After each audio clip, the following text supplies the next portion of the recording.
गुरुर्ब्रह्मा गुरुर्विष्णु गुरुर्देवो महेश्वरः गुरुर्साक्षात् परब्रह्म तस्मै श्री गुरुवे नमः।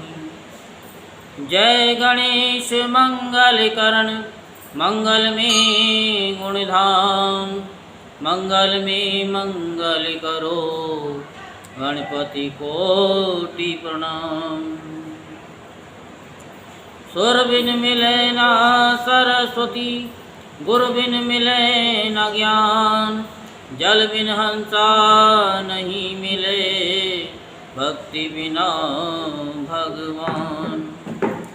दो कर जोड़ विनती करूं चरण नवाऊं मात मैं तो कुछ जानू नहीं तुम जानो रघुनाथ। भक्त तिहारे जो सदा जामे थारे द्वार मनसा पूर्ण कीजियो तुम हो सर्जनहार।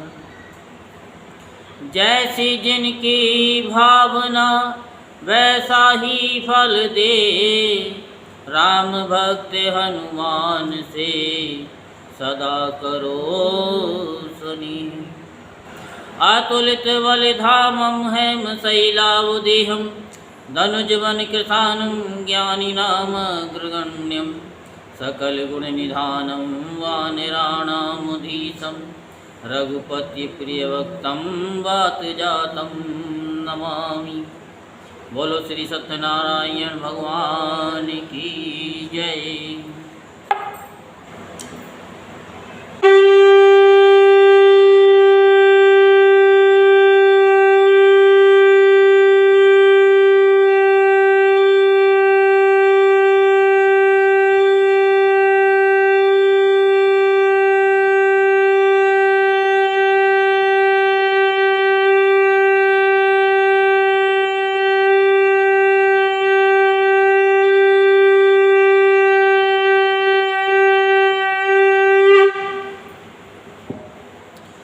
बोलो विष्णु भगवान की जय। तो श्री सत्यनारायण भगवान की कथा आज हम आपको सुनाते हैं। सत्य क्या है? एक ईश्वर का नाम ही सत्य है, बाकी सब कुछ असत्य है। तो प्रथम अध्याय में ये कथा नैमिषारण्य तीर्थ स्थान में शौनकादि 88,000 महर्षियों ने श्री सूत जी से पूछा कि हे ऋषियों,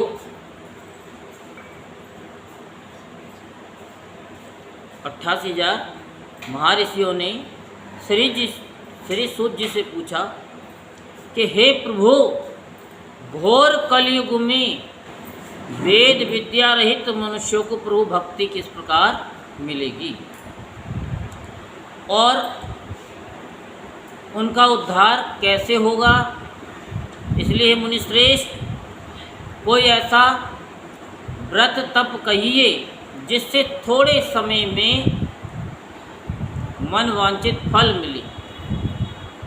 वह कथा सुनने की हमारी हार्दिक इच्छा है। सर्वशास्त्र ज्ञाता श्री सूत जी बोले, हे विष्णु पूज्य, आप सबने सब प्राणियों के हित की बात पूछी है।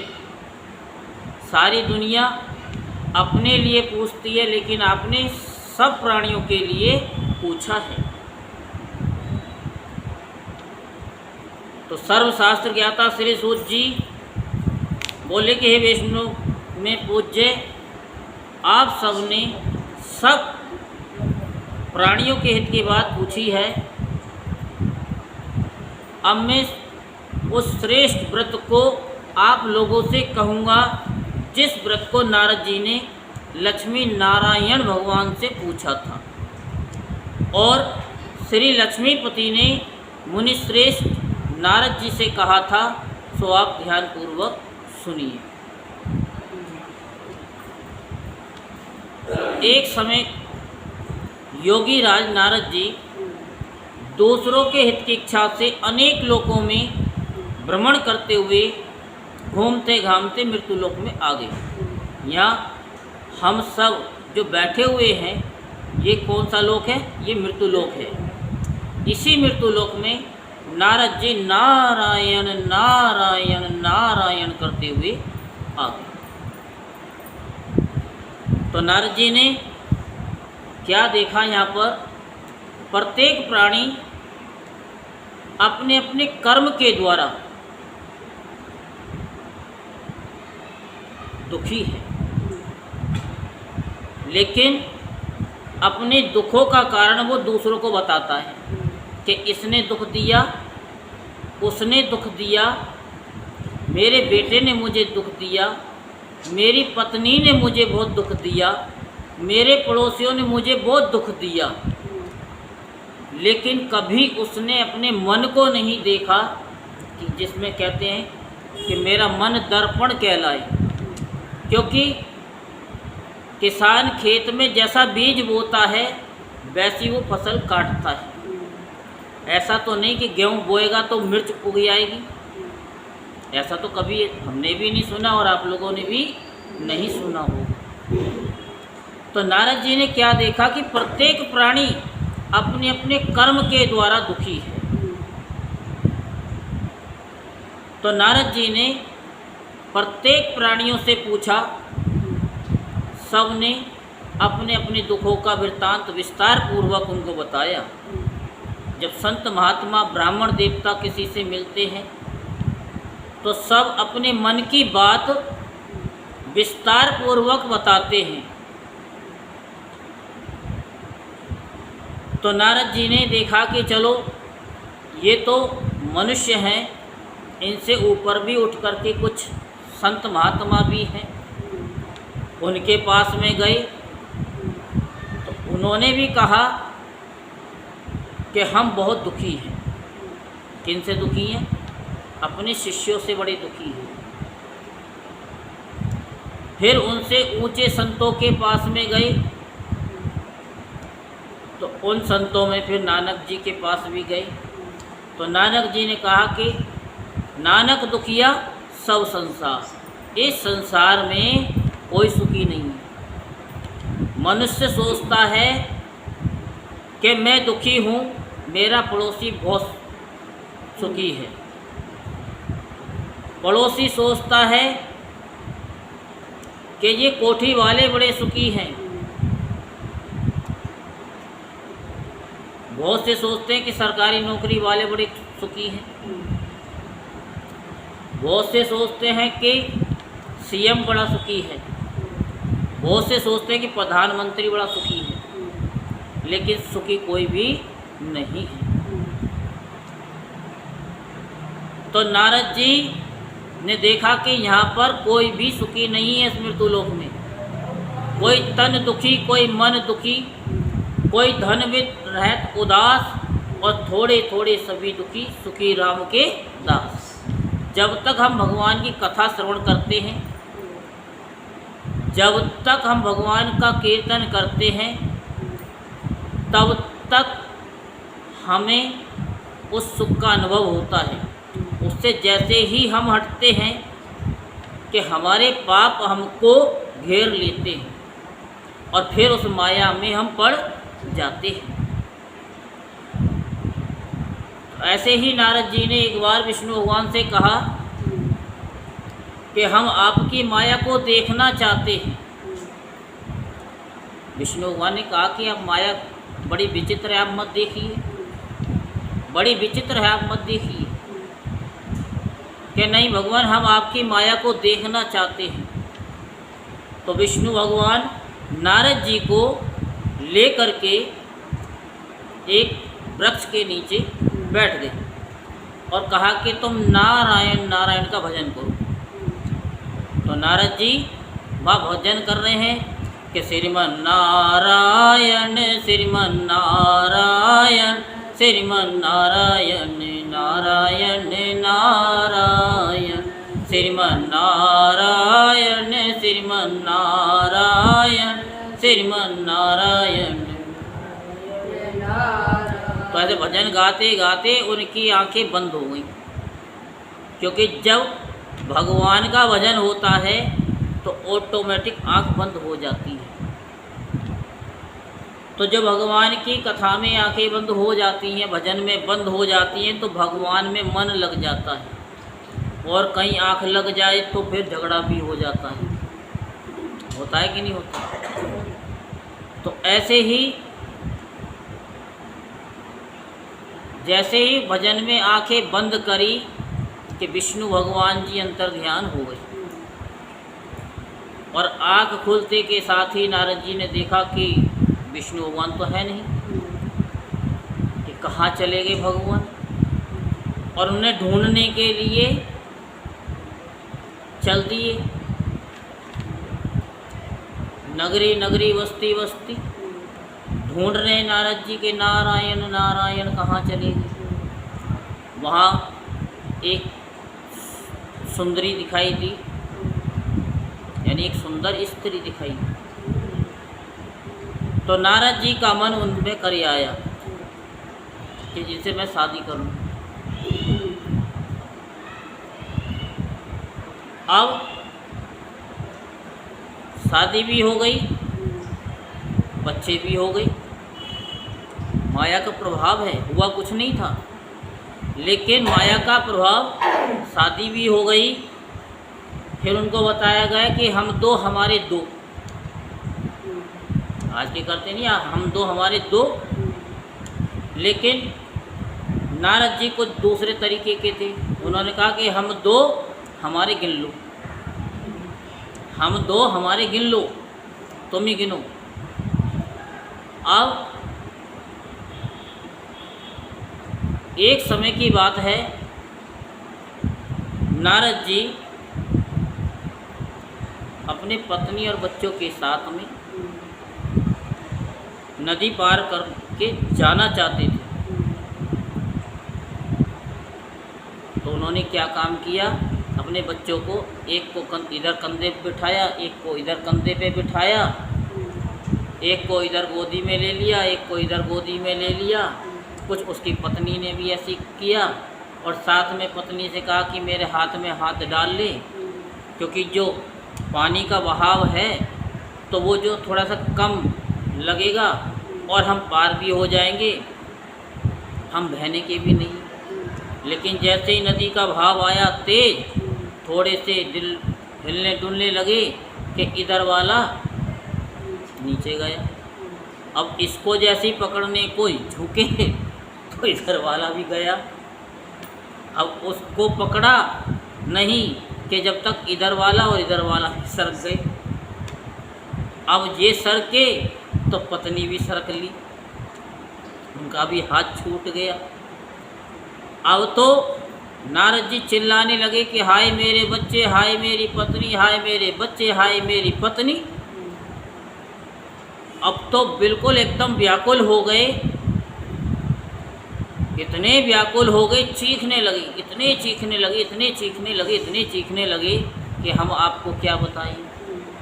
जैसे आप कभी सपना देखते हो, डरावना सपना देखते हो, और उसमें जब ऐसी घटनाएं हो जाती हैं तो तुमको भी नहीं पता चलता कि हम वहाँ सपने में चीख रहे हैं, हकीकत में चीख रहे हैं।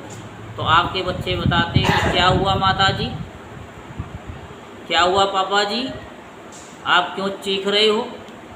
तो ऐसे ही जब वो नारद जी चीखने लगे तो विष्णु भगवान ने हाथ पकड़ करके पूछा, नारद जी क्या हुआ। और जैसे ही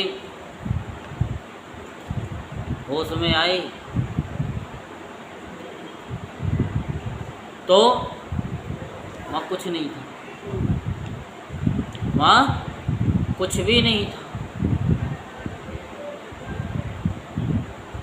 तो नारद जी देख ली ये माया कैसी विचित्र है। जैसे ही हम कथा से अलग हटते हैं माया हमको घेर लेती है। सुखदेव जी भी इसीलिए वो गर्भ से आना नहीं चाह रहे थे। सब तो 9 महीने में आ जाते बाहर, लेकिन 12 वर्ष तक नहीं आए। और भोले बाबा को विदा किया। व्यास जी ने उनकी स्तुति करी कि नमामि समीशान निर्वाण रूपम विहुम व्यापकम ब्रह्म वेदेश्वर रूपम। तो भोले बाबा को मनाया, भोले बाबा को विदा किया। फिर कहा कि भाई अब तो बाहर आ जाओ। गए भोले बाबा, तुम्हें मारने वाले, कि अभी नहीं आऊँगा। कि क्यों? क्योंकि आपकी माया मुझे घेर लेगी। जब माया में वचन दे देगी कि मैं तेरे को नहीं घेरूंगी, तभी बाहर आऊँगा। तब विष्णु भगवान ने आकर के कहा कि हम तुमको वचन देते हैं, हमारी माया तुम्हें नहीं व्यापेगी। तभी सुखदेव जी बाहर आते हैं, क्योंकि वो आत्मज्ञानी नहीं, वो ब्रह्म ज्ञानी है। आत्मज्ञानी कौन होता है? जो अपने आप को जान ले कि मैं कौन हूँ, मैं यहाँ क्यों आया हूँ और किस लिए आया हूँ, वो आत्मज्ञानी है। और जो ब्रह्म को जान ले, वो सबसे बड़ी बात है कि ब्रह्म है क्या। तो भगवान की माया बड़ी विचित्र है। तो नारद जी ऐसे मृत्यु लोक में आए कि जहाँ पर सारे दुखी हैं, क्योंकि ये तो दुखों की खान है। जैसे कोयले की खान होती है, उसमें कितना भी सियाना से सियाना जाए, कितना भी वो अपने आप में लेमिनेशन करके चला जाए, उसे कालिख लग ही जाती है। तो ऐसे ही इस संसार में, इस संसार को संत महात्माओं ने क्या कहा है? इसे दुखाल्य बोला है। जहाँ दुख ही दुख होता है उसे दुखाल्य कहते हैं। जहाँ पुस्तक ही पुस्तक होती हैं उसे पुस्तकाल्य बोलते हैं। जहाँ निरा दूध ही दूध होता है उसे दुग्धाल्य बोलते हैं।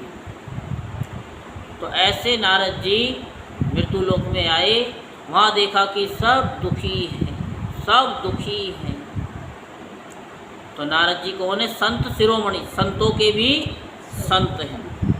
और संत का मतलब क्या होता है? कि जो सबके दुखों का अंत कर दे, उसे संत कहते हैं।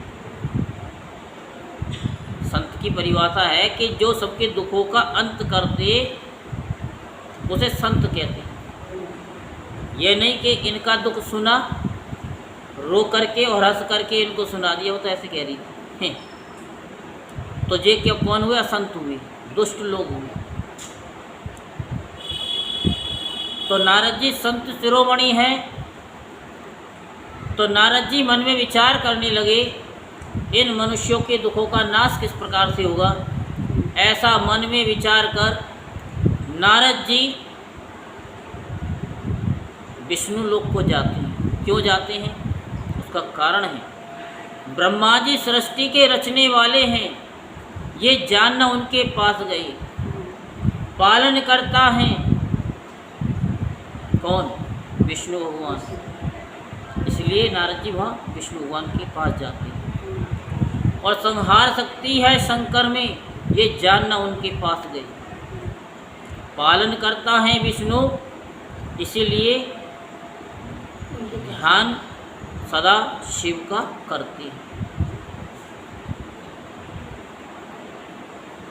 तो पालन करता है विष्णु। जब विष्णु भगवान ध्यान सबके पालन करता है, इसलिए सारे जीव किनका ध्यान करते हैं? विष्णु भगवान का ध्यान करते हैं। क्योंकि अर्थ के लिए, अपने दुखों को निवारण के लिए किनका ध्यान करते हैं? विष्णु भगवान का। क्योंकि सारे दुख वहीं से आते हैं और वहीं से जाते हैं। तो नारद जी विष्णु लोक को चल दिए, विष्णु भगवान का भजन कीर्तन हुए गाते हुए। बिल्कुल ठीक इस प्रकार से कि श्रीमन नारायण श्रीमन नारायण श्रीमन नारायण नारायण नारायण श्रीमन नारायण श्रीमन नारायण भजमन नारायण भजमन नारायण भजमन नारायण नारायण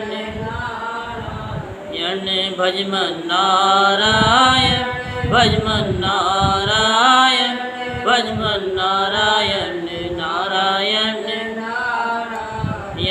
विष्णु नारायण विष्णु नारायण विष्णु नारायण नारायण विष्णु नारायण विष्णु नारायण।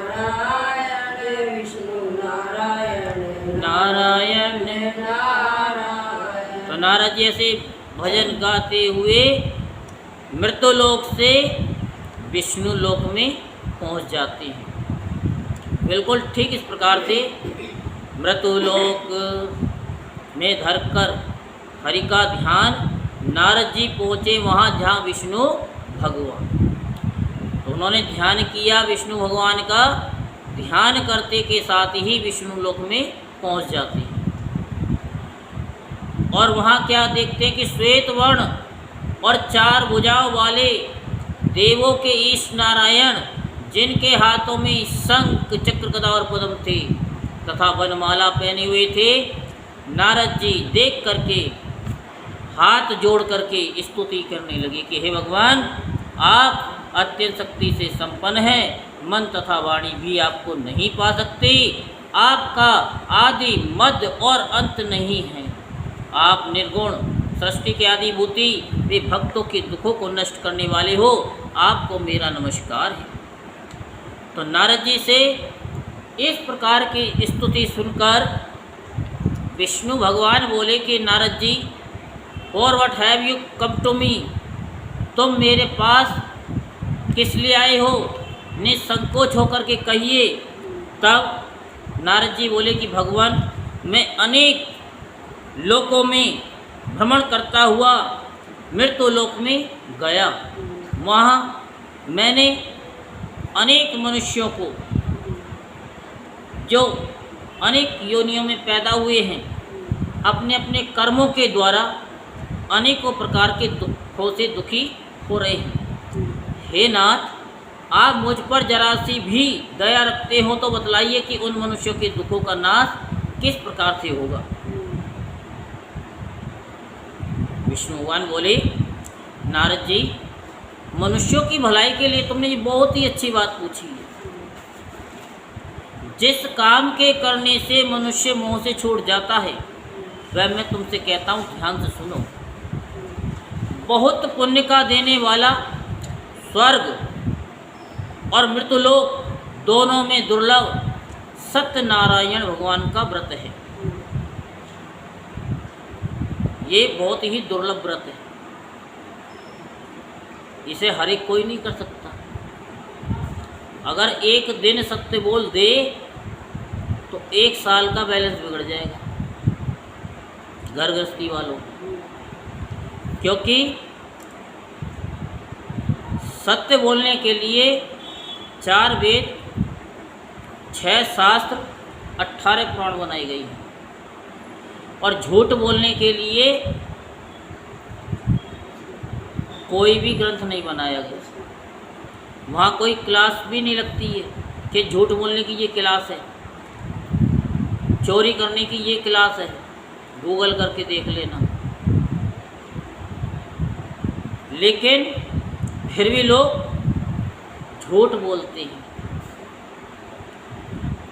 तभी तो भगवान ने कहा कि ये दुर्लभ व्रत है, सत्य है। क्यों? क्योंकि इसके बराबर कोई धर्म भी नहीं है। रामचरितमानस में तुलसीदास जी कहते हैं, धर्म न दोसर सत्य समान, आगम निगम पुराण बखाना। तो ये तो तुलसीदास जी कहते हैं और संत महात्मा भी कहते हैं क्या, कि साच बराबर तप नहीं और झूठ बराबर पाप, जाके हृदय साच है उसके है हरिया। जिसके मन में सत्य है उसी के हृदय में परमात्मा का वास होता है। क्योंकि जैसे आप लोग झूठ से नफरत करते हो, कहते हो कि मुझे झूठ से सख्त नफरत है, तो ऐसे ही भगवान को भी झूठ से सख्त नफरत है। इंसान कहता है कि मैं झूठ से बहुत सख्त नफरत करता हूँ। जो इंसान कहे कि मैं बहुत झूठ से नफरत करता हूँ, समझ लो कि इससे ज़्यादा संसार में झूठ बोलने वाला व्यक्ति कोई नहीं है। ये इसलिए नफरत कर रहा है। तो अगर सत्य है तो भगवान का नाम ही सत्य है, बाकी सब कुछ असत्य है। सत्य हरि भजन जगत सब सपना, ये सपने की भांति है, आता है और चला जाता है। जो हमने नारद जी को बताया ना कि माया बिल्कुल एकदम सपने की तरह सच्ची लग रही थी कि बच्चे गए, बीवी गई, लेकिन गया कोई नहीं। सब एकदम सत्य सा महसूस होता है कि ये सत्य है, लेकिन सत्य नहीं। तो आज मैं प्रेम बस होकर के तुमसे कहता हूँ, जब भी कोई आपको सुनाए तो समझ लो, कथा सुनाए, कीर्तन सुनाए तो समझ लो कि वो प्रेम बस होकर के तुम्हें कुछ सुना रहा है, आपका कुछ भला करना चाह रहा है। क्योंकि गुरु ब्राह्मण ये जो होते हैं ये सबका भला ही चाहते हैं, टीचर भी सब भला ही चाहते हैं। डांटते हैं, डपटते हैं, कुछ भी करते हैं, बार बार कभी कुछ सुना दिया, कभी कुछ सुना दिया, लेकिन घुमा फिरा करके उसे परमात्मा की तरफ लगाने का काम ये जो टीचर, ये भी गुरु हैं। ये तो टीचर अब बोलने लगे, पहले तो इन्हें गुरु ही बोलते थे।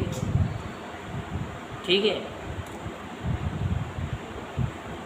तो भगवान कह रहे हैं कि मैं प्रेम बस होकर के तुमसे कह रहा हूँ, श्री सत्यनारायण का व्रत अच्छी तरह विधि पूर्वक संपन्न करके मनुष्य तुरंत ही यहाँ सुख भोग कर, यहाँ तो सुख भोगेगा, अगर वो सत्य का सारा ले ले कुछ समय के लिए वो परेशान जरूर होगा, लेकिन उसके बाद में यहाँ सुख ही सुख है।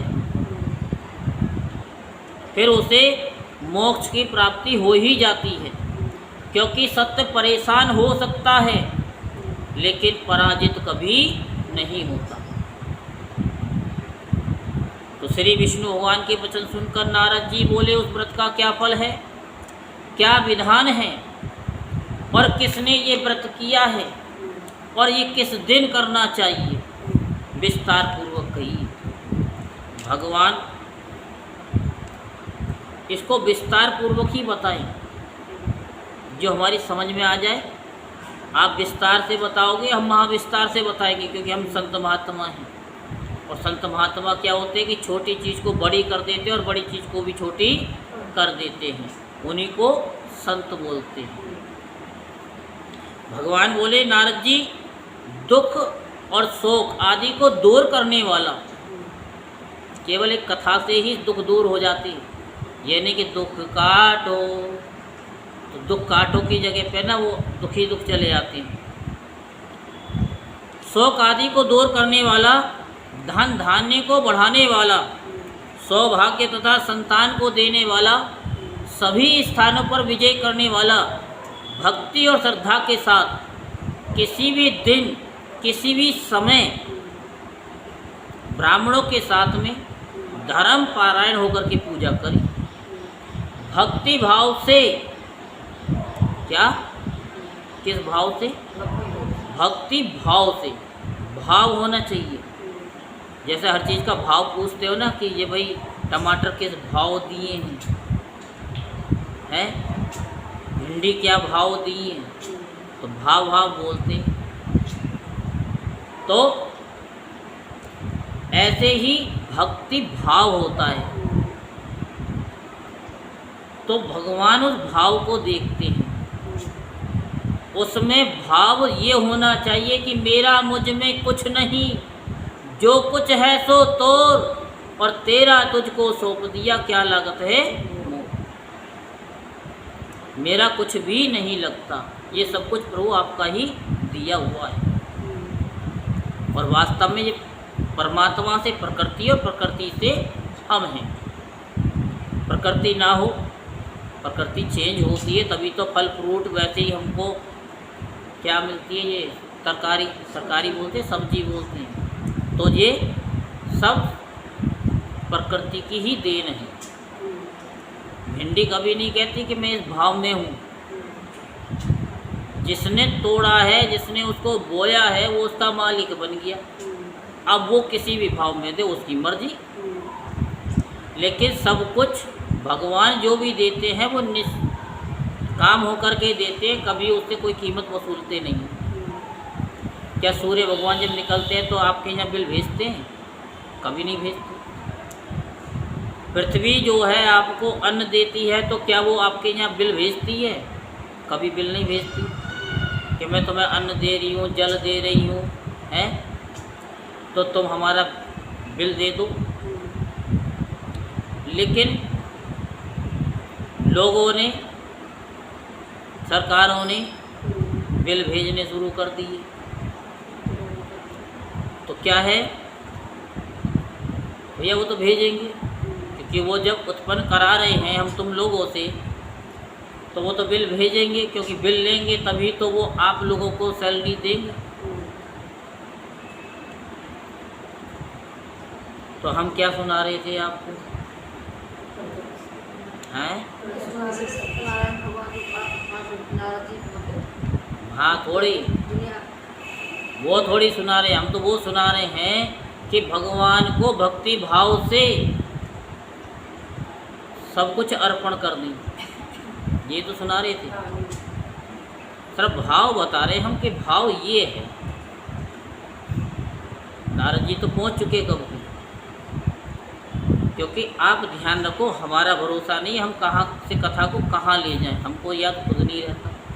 तो इसीलिए वो या तो तब रहेगा हम कुछ आता हो, हमको तो कुछ आता ही नहीं। हम तो कहते गौ माता, भारत माता, हमें कुछ नहीं आता। हम सुना रहे वो आप ध्यान रखो, क्योंकि जब हम रास्ता भटक जाएं तब आप हमको रास्ता बता दो कि आप यहाँ थे। तो क्या है कि श्रद्धा और भक्ति भाव से सवाया नए वेद, केले के फल, घी, दूध, शक्कर, गेहूं का चूर्ण लें। गेहूं के अभाव में साटी का चूर्ण लें। ये थोड़ी सी सामग्री जरूर बता दी, क्योंकि इंसान को जब तक वो नहीं बताएंगे ना कि ये ऐसे ऐसे करो, जब तक टोट के नहीं बताएंगे तब तक तो वो समझते ही नहीं। भगवान के पास में कोई फल फ्रूट की कमी नहीं है, किसी चीज़ की कमी नहीं है। इंसान जब उसको तैयारी करता है तभी उसका मन लगता है।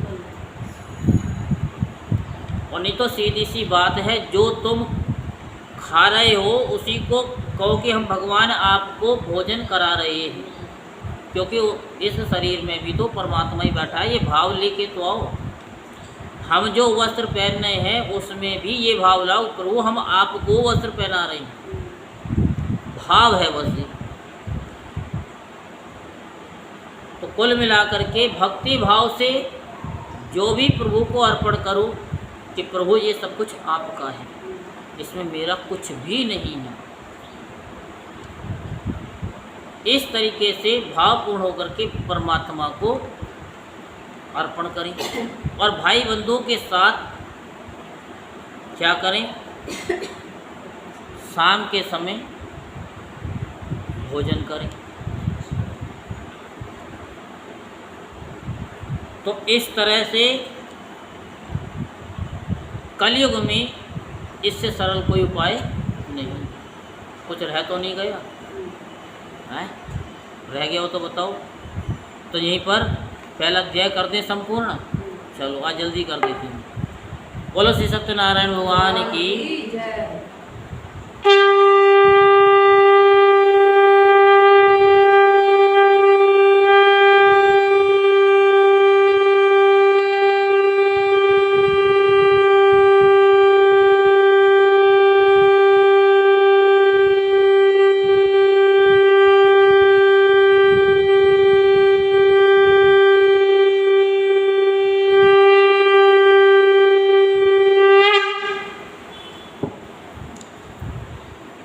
अध्याय संपूर्ण होता है यहाँ पर। अब दूसरा अध्याय प्रारंभ होगा। श्रीमन नारायण श्रीमन नारायण श्रीमन नारायण नारायण श्रीमन नारायण श्रीमन नारायण श्रीमन नारायण भजमन नारायण भजमन नारायण भजमन नारायण नारायण सत्यनारायण सत्यनारायण सत्यनारायण नारायण सत्यनारायण सत्यनारायण सत्यनारायण नारायण श्रीमन नारायण विष्णु नारायण लक्ष्मी नारायण नारायण श्रीमन नारायण श्रीमन नारायण श्रीमन नारायण नारायण श्रीमन नारायण श्रीमन नारायण श्रीमन नारायण नारायण। बोलो विष्णु भगवान की जय। बोलो श्री सत्यनारायण भगवान की जय। सूत जी कहते हैं दूसरे अध्याय में कि हे ऋषियों, जिन्होंने पहले इस व्रत को किया था, अब मैं उसका इतिहास सुनाता हूँ। आप ध्यान पूर्वक सुनो। सुंदर काशीपुरी नगरी में एक अत्यंत गरीब ब्राह्मण रहता था। वह भूख और प्यास से विचलित पृथ्वी पर दर दर भटकता रहता था। ब्राह्मणों से प्रेम भाव रखने वाले श्री भगवान ने ब्राह्मण को दुखी देखकर बूढ़े ब्राह्मण का रूप धारण किया और उसके पास जाकर के पूछा कि हे श्रेष्ठ ब्राह्मण, आप अत्यंत दुखी होकर के इस पृथ्वी पर क्यों घूमते हो? हे श्रेष्ठ ब्राह्मण जी, सब मुझसे कहो, मैं सुनना चाहता हूँ। ब्राह्मण बोला कि मैं निर्धन ब्राह्मण हूँ, भिक्षा के लिए पृथ्वी पर फिरता हूँ। भगवान बोले कि ब्राह्मण होकर के भिक्षा के लिए, ये कुछ बात हजम नहीं हुई। ब्राह्मण के पास में तो 52 विद्याएं होती हैं, सारे बिजनेस तो ब्राह्मणों से ही चलते हैं, ये तो ज्ञाता हैं। तुम्हारे अंदर तो वो दिव्य शक्तियाँ हैं, आप उन शक्तियों का प्रयोग करो, जिसके बदले में आपको बहुत कुछ मिल जाएगा। जो आप मांगोगे वो मिलेगा। फिर भी मैं तुमको, जब तुम मेरे से पूछ ही रहे हो कि इसे छुटकारा का उपाय क्या है, तो मैं तुमको बतलाता हूँ। तो वृद्ध ब्राह्मण जो आए हुए थे भगवान बोले कि घोर कलयुग में श्री सत्यनारायण भगवान मनवांछित फल को देने वाले हैं, इसलिए हे ब्राह्मण तो उनका पूजन कर, उस सतस्वरूप परमात्मा का पूजन कर। मेरे लिए ये नहीं कि बनियों के लिए कुछ और उपाय है, उनके लिए कुछ और हवाएं हैं, नहीं। ब्राह्मण हो, क्षत्रिय हो, वैश्य हो, शूद्र हो, सबके लिए मेरे पास एक ही नियम है, वो है सत्य। और सत्य तो मैं जानते हो सत्य क्या है, कि मृत्युलोक में जो मनुष्य आया है वो सत्य स्वरूप परमात्मा को जान ले कि ईश्वर है। कैसे? ईश्वर कल भी थे, आज भी हैं और कल भी रहेंगे, ये सत्य है। लेकिन जो जीव कल थे वो आज नहीं है, जो आज हैं वो कल नहीं रहेंगे। इसलिए ब्राह्मण देवता तो अपने अंदर की मूलाधार चक्र, स्वाधिष्ठान चक्र, मणिपुर चक्र, अनाहत चक्र और विशुद्धि चक्र, आज्ञा चक्र, ब्रह्मास्त्र चक्र, ये सारे चक्रों को भेदता हुआ तो उनका पूजन कर। और जब पूजन करेगा तो इसी विधि को जब औरों को कराएगा और उनको जब फ़ायदा होगा तो वो आपको इसके बदले में ज़रूर कुछ ना कुछ देंगे। क्योंकि जब कृष्ण भगवान पढ़ने के लिए गए थे तो उन्होंने भी गुरु पत्नी को कुछ दिया था, मांगने पर दिया था ना। क्या दिया था? है क्या चीज़? हाँ, जोर से बोला करो ना, आवाज़ तो आती नहीं है। यूट्यूब तो खींच लेता आपकी आवाज़ को, हमारे तक नहीं आती है क्योंकि हम ऊंचा सुनते हैं। तो अब कुछ ना कुछ वो देंगे जरूर। और नियम भी यही है कि जब गुरु के पास जाते हैं शिक्षा ग्रहण करने के लिए तो गुरु भी कहते अपने शिष्य से काम कराते हैं। कृष्ण भगवान जब गए तो वो लकड़ियों के लिए भेज दिया कि जाओ लकड़ियाँ तोड़ करके लाओ, लाएंगे जब भी तो चूल्हा जलेगा गुरु जी का। तो अब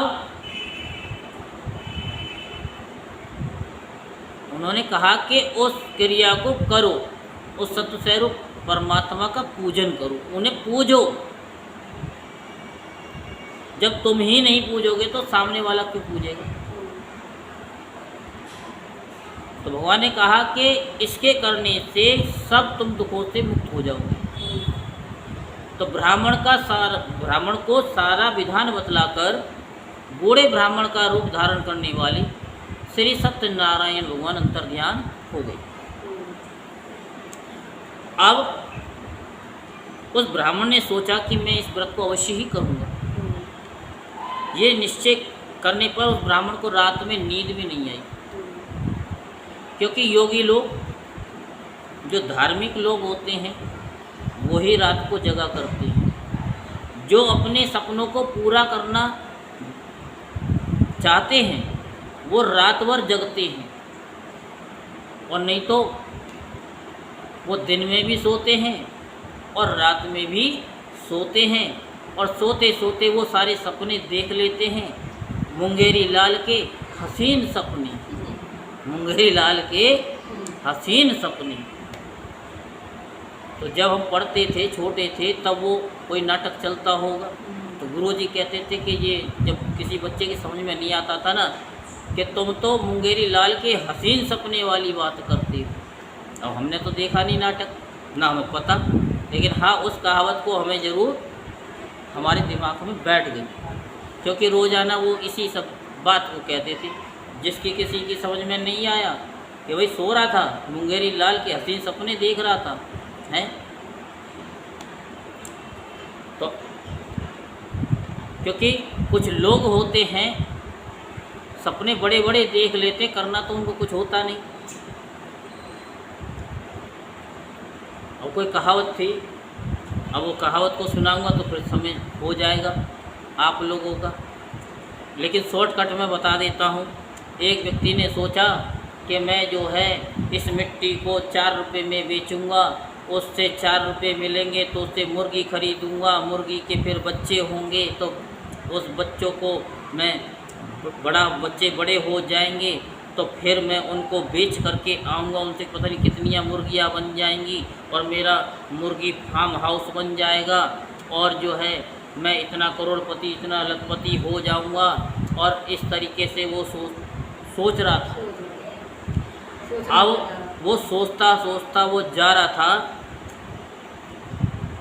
लेकिन वो मिट्टी क्या थी, वो सरसों का तेल का मटका किसी सेठ ने दिया था कि ये रख कर के इसको वहाँ तक पहुँचा दो, मैं तुमको 4 रुपये दे दूँगा। अब मटका रखा हुआ था तेल का।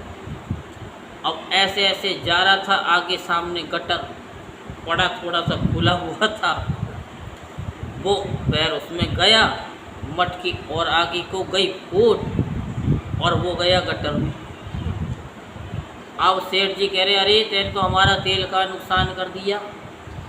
तो वो कहने लगा कि आप तेल की बातें करते हो, मेरा तो फार्म हाउस ही चला गया पूरा। तो इस तरीके से कि तुमने तो मेरे सारे सपनों को कहते चकनाचूर कर दिया। मैं तो तुमको अपने यहाँ नौकर रखने की सोच रहा था, तुमने तो वो भी कहते सपना भी मेरा ख़राब कर दिया। तो कुछ लोग होते हैं सोचा करते ज़्यादा हैं, करते नहीं हैं। तो इसलिए जिसको कुछ करना होता है तो वो 24 घंटे एक्टिवेट होता है, एक्टिवेट चलता रहता है। तो अब उस ब्राह्मण को रात में नींद नहीं आई। क्यों नहीं आई? कि वो सोच रहा था कैसे मैं ओम करूँगा, कैसे मूलाधार चक्र को ऊपर उठाऊँगा, उससे फिर कौन सा चक्र उठेगा, वो कितना उठेगा, कितना नहीं उठेगा, वो सारे ऊपर कर रहा था। और करते करते वो उसे प्रैक्टिस हो गई। क्योंकि जब हम किसी चीज़ को बार बार रिपीट करते रहते हैं तो जब हमारा हौसला बुलंद हो जाता है तो पूरी कायनात हमारी हेल्प करने के लिए तैयार हो जाती है। तो अब उस ब्राह्मण ने सुबह उठ करके 4 बजे उठ करके स्नान आदि शौच आदि निवृत्त हो करके उसने भगवान का ध्यान किया, उन चक्रों को एक्टिवेट किया और ध्यान में सारा कुछ उनका ध्यान लगा। और ध्यान लगा करके एक्टिवेट हो करके अब वो भगवान का भजन गाते हुए जा रहे थे। एक ही भजन गाते हुए जा रहे थे ब्राह्मण देवता कि दाता एक राम भिखारी सारी दुनिया, दाता एक राम भिखारी सारी दुनिया। बस यही गाते हुए जा रहे थे, इस भजन को ही बार बार रिपीट करते हुए जा रहे थे। उनको पता नहीं चला कि कब किसने उनको क्या दे दिया। क्यों? क्योंकि साधु संत महात्मा जब किसी के संपर्क से होकर के जाते हैं तो उनकी जो ओरा होता है, जो वेव्स होती है, जब वो निकलती हैं पॉजिटिव, तो नेगेटिव एनर्जी दूर हो जाती है। जैसे कि एक चुम्बक दूसरी चुम्बक को जैसे खींच लेती है, और अगर उस चुम्बक का थोड़ा उल्टा कर दो तो एक चुम्बक दूसरी चुम्बक को दूर भगा देती है। तो ऐसे ही जो पॉजिटिव एनर्जी से उन्होंने उनके दुखों को दूर कर दिया और उनके सारे अवगुण निकल गए लोगों के, और उनके अंदर सद्गुणों का प्रभाव आ गया और उनसे वो एक दूसरे के साथ चिपक गए। चिपकने का मतलब ये नहीं कि ब्राह्मण देवता से चिपक गए, उनके दुख दूर हो गए और वो भगवान में आस्तिक बन गए, नास्तिक से आस्तिक बन गए। और उन्होंने उसके बदले में ब्राह्मण देवता को वो दे दिया जो ब्राह्मण देवता कभी सोच भी नहीं सकते थे। क्योंकि बिन मांगे मिल जाए मोती और मांगे मिले न भीख। तो उस ब्राह्मण देवता को इतना धन मिल गया, इतना धन मिल गया, उसे पता भी नहीं चला कि किसने क्या दिया और क्या नहीं दिया। और जब उसका ध्यान हटा परमात्मा से तो उसने झोली देखी परिपूर्ण। तो उसने मार्केट से बढ़िया बढ़िया फल फ्रूट, बिल्कुल सुंदर सुंदर, यहाँ के लोगों की तरह नहीं जो बहुत से करते हैं पूजा के लिए, केले सड़े सड़े ले करके आएंगे और फिर कोई बात नहीं, कटने तो अभी हैं, कल तक के तो रखने नहीं है, पूजा में देने हैं। भोले बाबा को ही तो चढ़ाने हैं, वैसे भी उन पर जल चढ़ता रहता है, उसे काले काले सड़े सड़े पिल ले आएंगे। फिर कहेंगे केला तो कभी सड़ता ही नहीं है, कभी खराब होता ही नहीं है, उसमें तो कीड़े पड़ते ही नहीं हैं। और जब उन्हीं को वो प्रसाद दे दो तो फिर उनके नाक के एक्शन बदलते हैं। तो कहते हैं ऐसे लोग क्यों चढ़ाते हैं? अरे तुम जैसा दोगे वैसा ही तो तुमको मिलेगा है। लेकिन उस ब्राह्मण ने बहुत सुंदर सुंदर फल फ्रूट, ताजी ताजी, बढ़िया बढ़िया, अच्छी क्वालिटी के लेकर के भाव से पूजन की कुल सामग्री को मार्केट से खरीद करके अपने घर को आए। और उसने सभी भाई बंधुओं को बुला करके विधि पूर्वक पूजन किया और भगवान में उसका मन लग गया उस ब्राह्मण देवता का, तो क्या हुआ कि वो ब्राह्मण देवता सब दुखों से छूट गया और अब प्रभु की कृपा उस पर बरसने लगी और सारे लोग उस पर कृपा बरसाने लगे कि ये तो ब्राह्मण देवता बहुत अच्छा अच्छा ज्ञान देते हैं, अच्छी अच्छी बातें करते हैं। तो ब्राह्मण के घर में धन धान्य आदि की वृद्धि हो गई। अब तो क्या है कि वह सब दुखों से मुक्त हो गया। जो भी सत्यनारायण भगवान का व्रत करते हैं उनकी सभी मनोकामनाएं पूर्ण हो जाती हैं, और वास्तव में होती ये नहीं कि नहीं होती, ये तो हमारा भी प्रैक्टिकल है। तो नारद जी से नारायण का कहा हुआ ये व्रत मैंने तुम लोगों से कहा, आप क्या सुनना चाहते हैं मुझसे कहिए। ऋषि बोले, मुनीश्वर, संसार में ब्राह्मण से सुन करके किस किस ने इस व्रत को किया, ये हम सब सुनना चाहते हैं, इसके लिए हमारे मन में बड़ी श्रद्धा है। सूत जी बोले, मुनियों, जिसने व्रत को किया वे सब ध्यानपूर्वक सुनो। एक समय वह ब्राह्मण धन और ऐश्वर्य के अनुसार भाई बंधुओं के साथ व्रत करने को तैयार हुआ। उसी समय एक लकड़ी बेचने वाला लकड़हारा आया। प्यास से दुखी था। क्यों दुखी था? गर्मी इतनी पड़ रही थी, जून की, मई जून का महीना था जो इस समय चल रहा है। लकड़ियों को बाहर रख कर के ब्राह्मण के मकान में गया। प्यास से तो वो दुखी था। और ब्राह्मण के मकान में ही क्यों गया? क्योंकि कहते हैं जैसा पिएगा पानी वैसी हो जाएगी वाणी, और जैसा खाएगा अन्न वैसा हो जाएगा मन। तो हर एक के यहाँ का भोजन भी नहीं करना चाहिए, हर एक के यहाँ का पानी भी नहीं पीना चाहिए, क्योंकि अगर हम दुष्ट के घर का अन्न खा लेते हैं तो उसमें भी दुष्ट प्रवृत्ति हो जाती है। इसकी कथा फिर आपको कहीं बताएंगे। तो प्यास से दुखी लकड़हारा ब्राह्मण को व्रत करते हुए देखकर सबसे पहले उसने ब्राह्मण देवता को प्रणाम किया। आफ्टर दैट उससे पूछा कि हे ब्राह्मण देवता, आप ये क्या कर रहे हैं? इसके करने से क्या फल मिलता है? स्वामी मुझसे कहिए।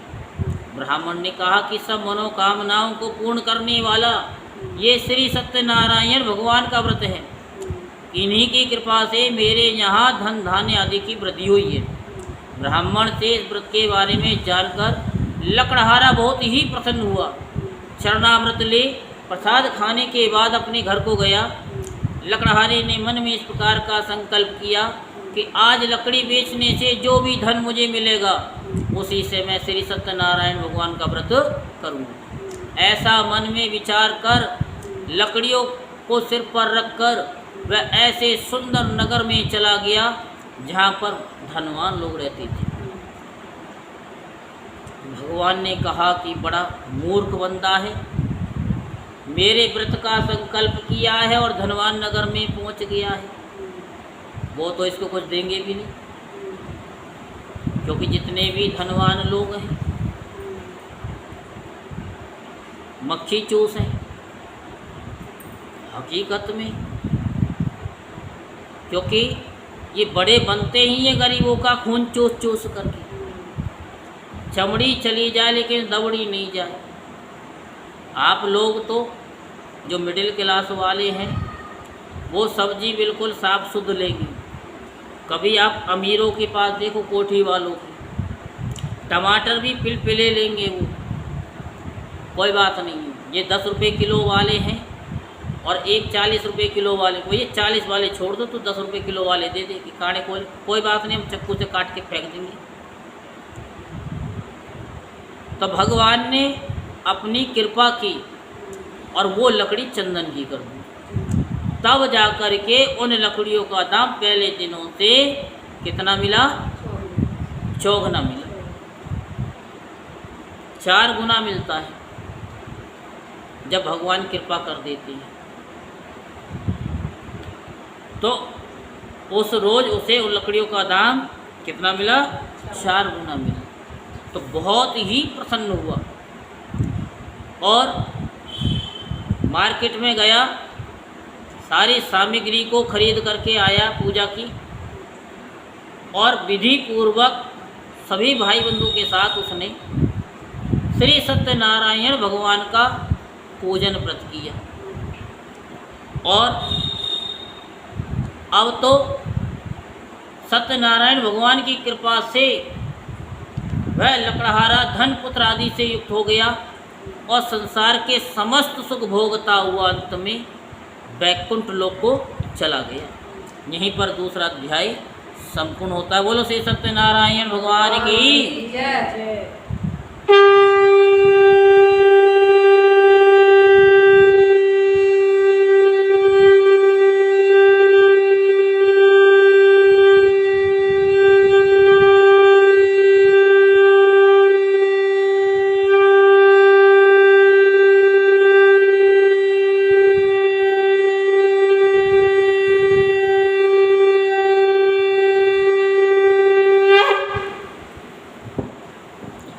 तीसरा अध्याय प्रारंभ होता। बोलो श्री सत्यनारायण भगवान की जय।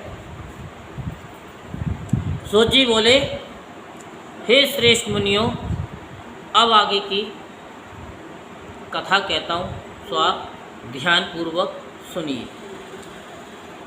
सुनो, बहुत समय पहले उल्कामुख नाम का एक बुद्धिमान राजा था। वह सत्यवक्ता और जितेंद्रिय था। प्रतिदिन देव स्थानों पर जाता, गरीबों को धन दे करके उनके कष्ट दूर करता था। उसकी पत्नी कमल के समान मुख वाली और सती साध्वी थी। भाद्रशिला नदी के तट पर उन दोनों ने श्री सत्यनारायण भगवान का व्रत किया। उसी समय वहाँ एक साधु वेश्या आया, जिसके पास बहुत धन था। नाव को किनारे पर ठहरा करके राजा के पास आया और राजा को व्रत करते हुए देखकर विनय के साथ पूछने लगा कि हे राजन, आप भक्ति युक्त से आप ये क्या कर रहे हैं और इसके करने से क्या फल मिलता है, तो आप मुझसे कहिए। राजा बोला,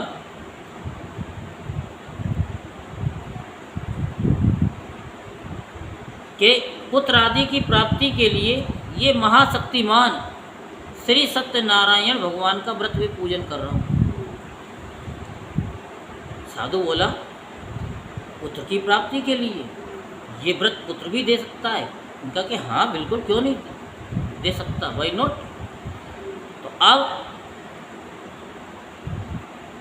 साधु ने कहा कि इसका सब विधि विधान मुझसे भी कहो, क्योंकि मेरी भी कोई संतान नहीं है और इससे निश्चय ही होगी। राजा से सब विधान ध्यान से सुन व्यापार से निवृत्त हो वह आनंद के साथ घर गया और संतान देने वाले व्रत का समाचार सुनाया कि जब मेरे संतान होगी तब मैं इस व्रत को करूँगा। तो साधु ने ऐसे वचन अपनी स्त्री लीलावती से कहे कि जब मेरे संतान होगी तब मैं इस व्रत को करूँगा। एक दिन सत्यनारायण भगवान की कृपा से उसकी पत्नी गर्भवती हो गई। 10वें महीने में उसके एक सुंदर कन्या का जन्म हुआ। दिनों दिन वह इस तरह बढ़ने लगी जैसे शुक्ल पक्ष का चंद्रमा बढ़ता है। इसलिए उसका नाम कलावती रखा गया। तब मीठे शब्दों में उसकी पत्नी ने कहा कि आपने जो संकल्प किया हुआ था कि मैं भगवान का व्रत करूँगा, आप अपने पूरा करिए। साधु बोला, हे प्रिय, इसके होने में काफ़ी पैसा खर्च हो गया है, अब तो मैं इसके विवाह पर ही इस व्रत को करूँगा। अपनी पत्नी को आश्वासन देकर वे नगर को चला गया, व्यापार करने के लिए चला गया। इधर धीरे धीरे सलोली सलोली कलावती बड़ी होने लगती है और बड़ी हो जाती है काफ़ी। जब साधु ने नगर में सखियों के साथ अपनी पुत्री को देखा तो तुरंत ही दूत बुलाकर कहा कि पुत्री के वास्ते कोई अच्छा सा वर देख कर के लाओ। साधु वेश्या की आज्ञा पाकर दूत कंचन नगर पहुंचा और वहाँ बड़ी खोज कर और देखभाल कर लड़की के लिए एक अच्छा सा वर देख कर के लाया। उस लड़के को देखकर साधु ने अपने भाई बंधुओं सहित प्रसन्न चित्त से अपनी पुत्री की शादी उसके साथ कर दी। किंतु व्रत के समय भी व्रत को करना, शादी के समय भी व्रत को करना भूल गया। भूला क्या था कि उसको करना ही नहीं था। भगवान तो सब जानते हैं। तो भगवान क्रोधित हो गए और श्राप दे दिया कि तुमको दारुण दुख प्राप्त होगा। बोलो श्री सत्यनारायण भगवान की। अब शादी हो जाती है, 1 साल भी व्यतीत हो जाता है। एक दिन साधु ने अपने दामाद से कहा कि बेटा, बैठे बैठे तो राजा के खजाने भी खाली हो जाते हैं, चलो व्यापार करने के लिए चलते हैं। उनका दामाद बोला कि पिताश्री, मैं तो आपकी प्रतीक्षा कर रहा था कि कब आप व्यापार के लिए कहें और हम व्यापार के लिए चलें। अब दोनों ससुर जमाई व्यापार के लिए चल देते हैं और कहाँ पहुँचते हैं? रतनपुर नगर में पहुँच जाते हैं। राजा चंद्रकेतु के नगर में पहुँच जाती हैं। तो ये रतनपुर कहाँ पर है? ये आपको बताया था, बम्बई में, दादर हैं, रतनपुर में। रतनपुर कंचन नगर बताया था मैंने, बता नहीं, अभी बता देते हैं। रतनपुर नगर लिखा हुआ है, कंचन नगर तो वो दूसरा है। वो जब लड़के को ढूंढने के लिए जाता है तो कंचन नगर में जाता है। जो दामाद मिलता है वो कंचन नगर में मिलता है। ये तो हमने सुनाया होगा, लेकिन ये नहीं सुनाया होगा रतनपुर नगर में। तो रतनपुर नगर में व्यापार करने पहुंच जाते हैं। तो एक रोज भगवान सत्यनारायण की माया से, जो माया हमने सुनाई थी वही माया, प्रेरित कोई चोर राजा का धन चुरा करके वहाँ से शीघ्र जा रहा था। किंतु राजा के दूतों को आता देखकर चोरों ने घबराकर भागते भागते धन को वहाँ चुपचाप रख दिया जहाँ पर दोनों ससुर जमाई ठहरे हुए थे। वहाँ रख दिया और चोर भाग गए। जब राजा के दूतों ने उन दोनों के पास राजा के धन को रखा देखा तो दोनों को चोर समझ करके बांध करके राजा के पास ले जाके कहते हैं कि ये 2 चोर हम पकड़ करके लाए हैं, देखकर आज्ञा दे। राजा की आज्ञा से उनको कठिन कारावास में डाल दिया गया और राजा ने उनका सारा धन छीन लिया। अब तो घर पर क्या हाल हुआ कि उनकी जो पत्नी थी, जो धन रखा हुआ था उनके पास में, उन्हें चोर चुरा करके ले गए। अब उनके यहाँ पे कुछ भी नहीं खाने पीने को भी। अब तो शारीरिक व मानसिक पीड़ा से, भूख और प्यास से बेचैन हुई। कौन? कलावती एक ब्राह्मण के घर जाती है। वहाँ क्या देखती है कि वहाँ सत्यनारायण भगवान का व्रत होते देखा। वहाँ कथा सुनती है और प्रसाद ग्रहण करके तब रात को घर जाती है। तो ये तो हमने बताया कि रात को घर गई और लिखा हुआ भी है कथा में। कभी आपको सोचा कि वो रात को ही क्यों गई? क्योंकि जो पहले कथा होती थी वो शाम के समय 4 बजे शुरू होती थी और उसमें भी हम जैसे ब्राह्मण देवता पहुंच गए तो 9 बजे से पहले तो कम से कम छोड़े नहीं। 4 बजे से 9 बजे से पहले तो छोड़े नहीं। भीमनगर, शांति नगर, सैन विहार, इनको तो हमने कभी बिहारीपुरा, क्योंकि बड़ी लंबी लंबी सभाएं होती थी, कम से कम हजारों लोग सुनते थे वृक्ष के नीचे बैठ कर के। हजारों लोग 4 बजे से लेकर के शाम के और 11 बजे तक कम से कम। वो कहते थे करे जाओ, आनंद आ रहा, कोई हिलता भी नहीं था।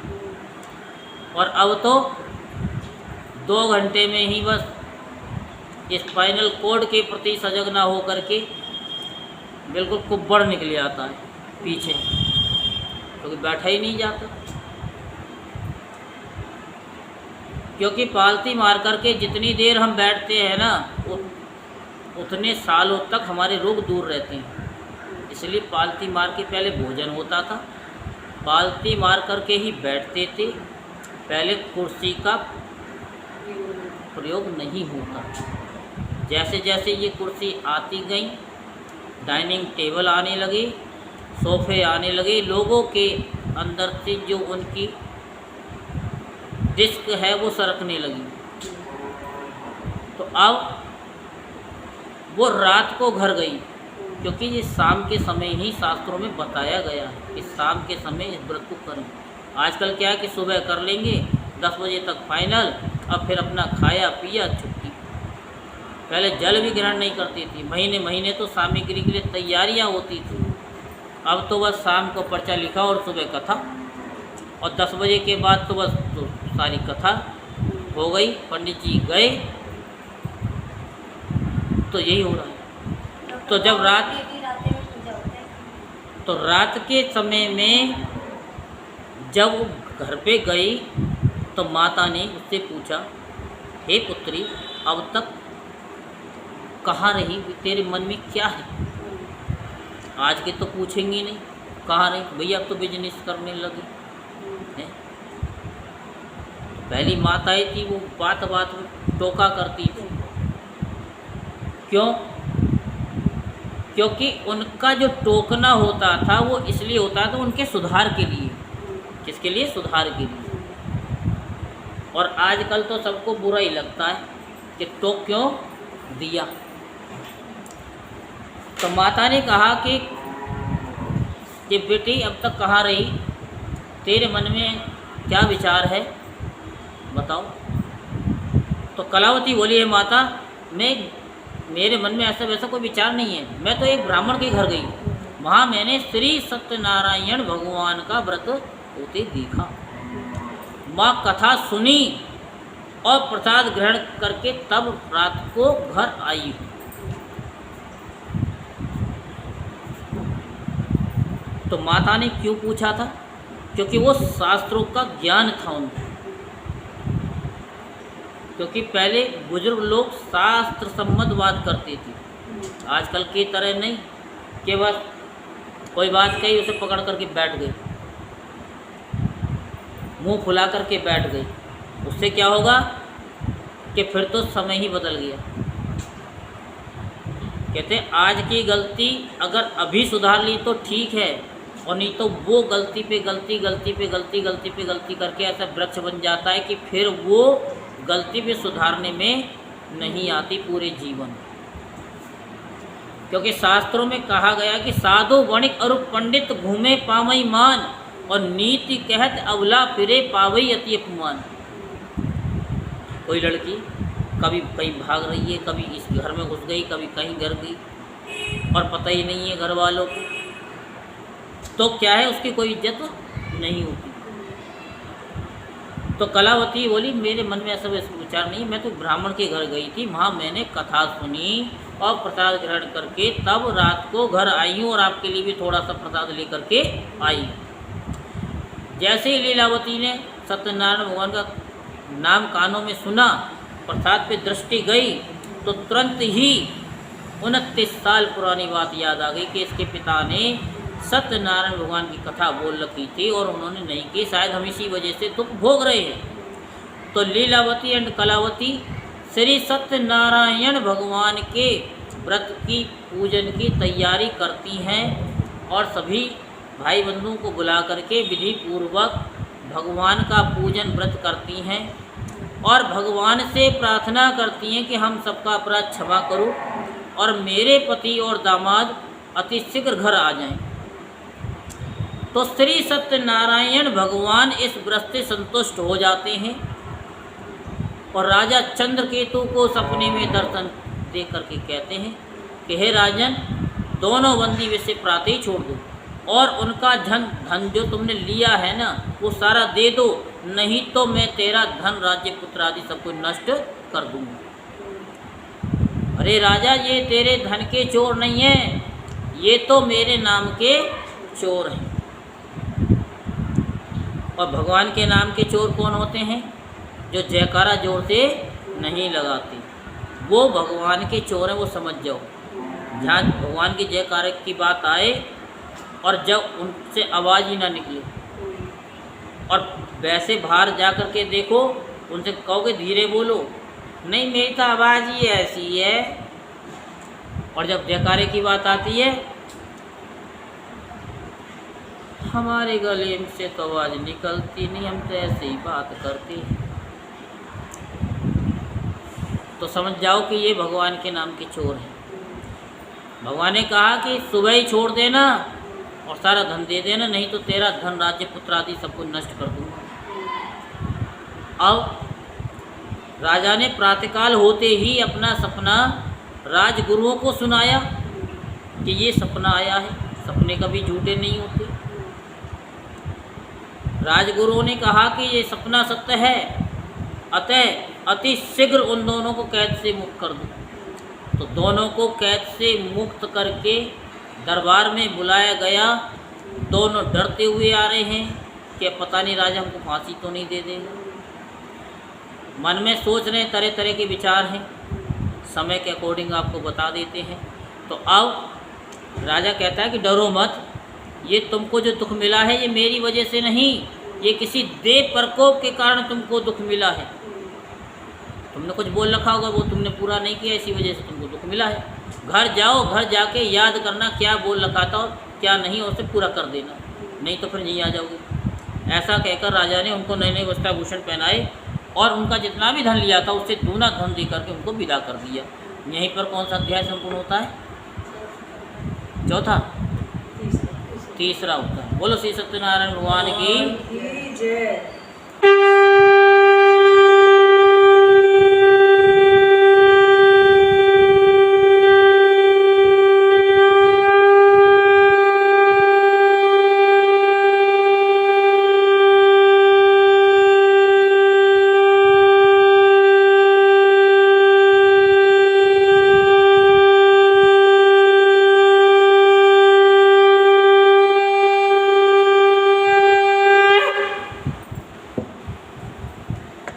चौथा अध्याय प्रारंभ होता। बोलो श्री सत्यनारायण भगवान की जय। सोजी बोले, वेश ने मंगलाचार करके यात्रा आरंभ की। उनके थोड़ी दूर पहुंचने पर दंडी वेशधारी श्री सत्यनारायण भगवान ने उससे पूछा, हे साधु, तेरी नाम में क्या है? वणिक हंसता हुआ बोला, हे दंडी स्वामी, आप क्यों पूछते हो? क्या धन लेने की इच्छा है?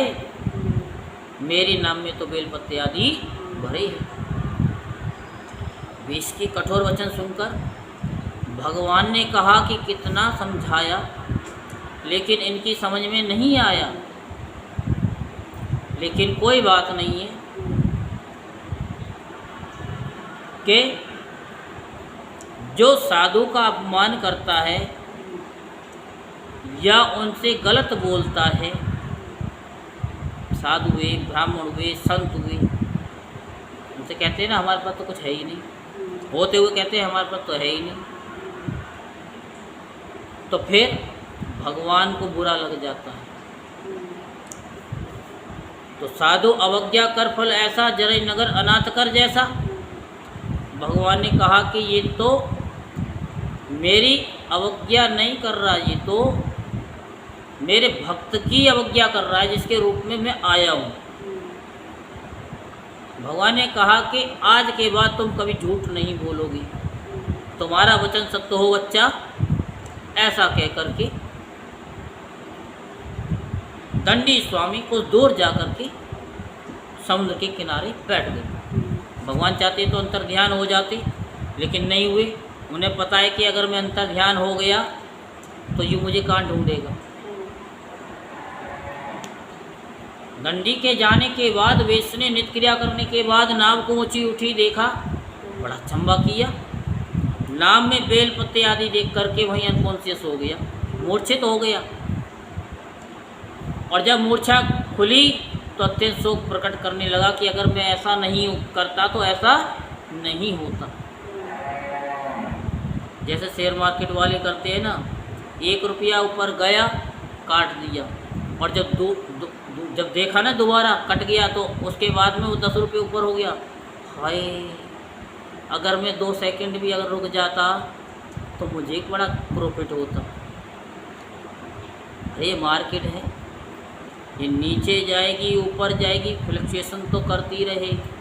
तेरे को जितनी अपेक्षा थी तुझे उतना मिल गया, तो आगे क्यों शौक करना है। अब पछताने से क्या होता है, कट गया तो कट गया, अब ये तो है नहीं कि वो फिर जुड़ जाएगा उसमें। तो अब अत्यंत शोक प्रकट करने लगा। तब उसका दामाद बोला कि आप शोक ना करें, ये दंडी स्वामी का श्राप है, अतः उनकी शरण में चलना चाहिए, तभी हमारी मनोकामना पूर्ण होगी। दामाद के वचन सुनकर दंडी स्वामी के पास पहुंचा और अत्यंत भक्तिभाव से नमस्कार करके बोला कि मैंने जो आपसे असत्य वचन कहे थे उसको क्षमा करें। ऐसा कहकर महान शोका तो रोने लगा। तब दंडी भगवान बोले, हे बड़ी पुत्र, मेरी आज्ञा से तुमको बार बार दुख प्राप्त हुआ, क्योंकि तुम मेरी पूजा से विमुख हुआ है। और जो मेरी पूजा से विमुख हो जाते हैं, भगवान क्या करें, जो मेरी पूजा से विमुख हो जाते हैं, दिन तो क्या रात में भी उन्हें सुख की प्राप्ति नहीं होती। राम विमुख सपने सुख नहीं। जो भगवान से विमुख हो जाते हैं उन्हें सपने में भी सुख की प्राप्ति नहीं होती, डरावने डरावने सपने आने लगते हैं। साधु बोला, हे भगवान, आपकी माया से मोहित ब्रह्मा आदि भी आपके रूप को नहीं जानते, तब मैं अज्ञानी कैसे जान सकता हूँ। आप प्रसन्न होइए, मैं सामर्थ्य के अनुसार आपकी पूजा करूँगा, मेरी रक्षा करो और पहले के समान नौका में धन भर दो। साधु के भक्ति युक्त वचन सुन करके श्री सत्यनारायण भगवान प्रसन्न हो गए और उसकी इच्छा अनुसार वर दे करके अंतर ध्यान हो गए। तब उन्होंने नाव पर आकर देखा कि नाव धन से परिपूर्ण है, तो बहुत ही खुश हुआ और उसने श्री सत्यनारायण भगवान का पूजन किया। और पूजन करने के बाद साथियों सहित अपने नगर को चल दिया। और जब जा रहा था नगर, कौन, साधु बनिया दामाद के साथ, तो नाव चल रही थी और भगवान का भजन गा रहा था। वह एक ही भजन गा रहा था जो हर बार गाती, गोविंद मेरो है गोपाल मेरो है, गोविंद मेरो है गोपाल मेरो है, श्री बाके बिहारी नंदलाल मेरो है, श्री बाके बिहारी नंदलाल मेरो है, गोविंद मेरो है गोपाल मेरो है, गोविंद मेरो है, श्री बाके बिहारी नंदलाल मेरो है, श्री बाके बिहारी नंदलाल मेरो है, गोविंद मेरो है गोपाल मेरो है। जब ये भाव लेकर के आया तो उसकी नाव को परमात्मा चलाने लगी और उनकी नाव किनारे पर पहुंच गई। जब किनारे पर पहुंच गई तो साधु ने दूत को घर भेज दिया कि जाओ इन्फॉर्म कर दो कि हम आ चुके हैं। तो साधु का दूत घर पहुंचा तो वहाँ क्या देखा कि वहाँ भगवान का भजन कीर्तन चल रहा था और एक ही भजन चल रहा था कि श्रीमन नारायण श्रीमन नारायण श्रीमन नारायण नारायण नारायण श्रीमन नारायण श्रीमन श्रीमन नारायण नारायण नारायण बद्री नारायण बद्री नारायण बद्री नारायण नारायण श्रीमन नारायण श्रीमन नारायण श्रीमन नारायण नारायण नारायण। तो जब भगवान का भजन करते हैं, कथा करते हैं, तो डिस्टर्बेंस तो चली जाती है, चाहे अच्छी आए या बुरी आए, लेकिन आएगी जरूर, क्योंकि कुछ तो हमारे पाप ही नहीं बैठने देते, या फिर परमात्मा ऐसी आसीम अनुकंपा कर देते हैं कि हमारी भजन कीर्तन कथा के अंदर ही हमारी मनोकामना पूर्ण हो जाती है। जिस भाव से हम कथा को सुनते हैं, सुनते सुनते ही हमारी मनोकामना पूर्ण हो जाती है। ऐसे समझो कि भगवान ने सुदामा जी को सामने से तो कुछ नहीं दिया, लेकिन जब घर पहुँचे तो उनको क्या मिला कि सब कुछ मिल गया। सारी रास्ते वो क्या कहते आ रहे थे कि कृष्ण बड़ा लोभी हो गया, ऐसा तो कभी नहीं सोचा था। तो अब समय के अनुसार तो अब भगवान जो है प्रत्यक्ष न दे लेकिन वो दे देते हैं, ये कथा का फल है। तो वो खटखटाने लग गया। तब उनका ध्यान भजन से हटा। पूछा कि आप कौन हैं? उन्होंने कहा कि हम आपके जो हैं ना उनके दूत हैं। साधु अपने दामाद सहित इस नगर के समीप आ गए हैं। जब लीलावती ने ऐसा नाम सुना कि हमारे वो आ गए, तो दौड़ करके जाती है और अपनी पुत्री से कह जाती है कि मैं अपने पति के दर्शन को जाती है तो कार्य पूर्ण करके आ जाना। तो अब लीलावती सोचने लगी कि मम्मी जी के तो वो हैं, हमारे वो नहीं है। उसने भी कहा कि हम भी कहते ये भोग प्रसाद जो है ना ये सब आके ही कर लेंगे, पहले हम भी अपने उनके दर्शन कर लें। तो वो प्रसाद को छोड़ करके अपने पति के पास चली जाती है। तो प्रसाद की अवज्ञा के कारण सतदेव ने रुष्ट हो करके उसके पति को नाव सहित पानी में डुबा दिया। कलावती अपने पति को न देखकर रोती हुई जमीन पर गिर गई और विचार करने लगी कि अब जब मेरे पति जीवित नहीं है तो मैं जी करके क्या करूँगी। अब साधु बहुत दुखी हुआ, अपनी कन्या का दुख सहन नहीं हुआ उससे। पिता को अपनी पुत्री का दुख सहन नहीं होता। उन्होंने भगवान से प्रार्थना की कि दीना बंधु दीनानाथ, दीनन के स्वामी नाथ, भक्त की पुकार सुन देर ना लगाती हूँ। ये भजन ऐसी करुण पुकार की, ऐसी करुण पुकार की कि भगवान का सिंहासन हिल गया और भगवान ने आकाशवाणी की कि हे साधो, तेरी कन्या मेरे प्रसाद को छोड़ करके आई है, इसीलिए इसका पति यह दृश्य हुआ है।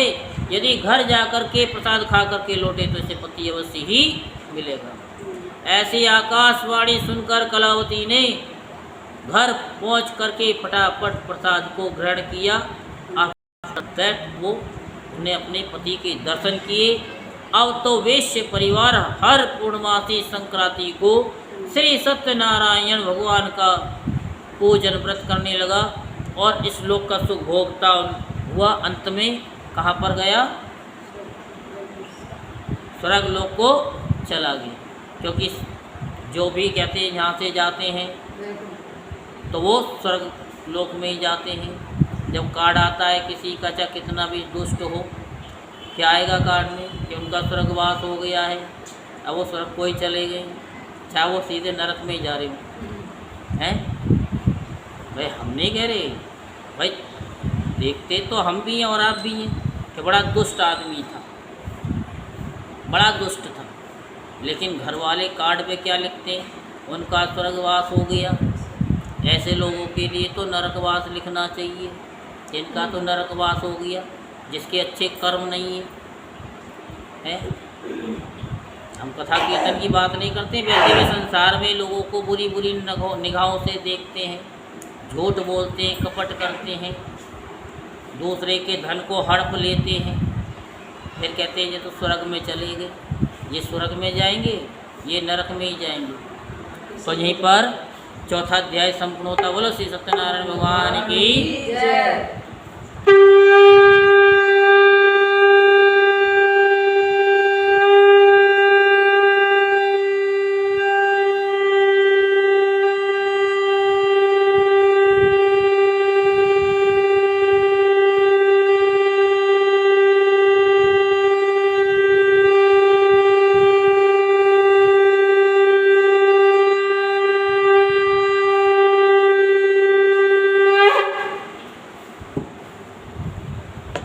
5वां अध्याय प्रारंभ होता है। बोलो श्री सत्यनारायण भगवान की।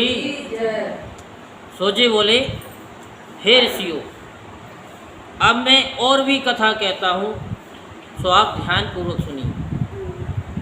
प्रजापालन में लीन तुंगध्वज नाम का एक राजा था। उसने भी भगवान का प्रसाद त्याग करके बहुत दुख पाया। एक समय राजा वन में जाकर पशुओं को मारकर बड़ के पेड़ के नीचे आया।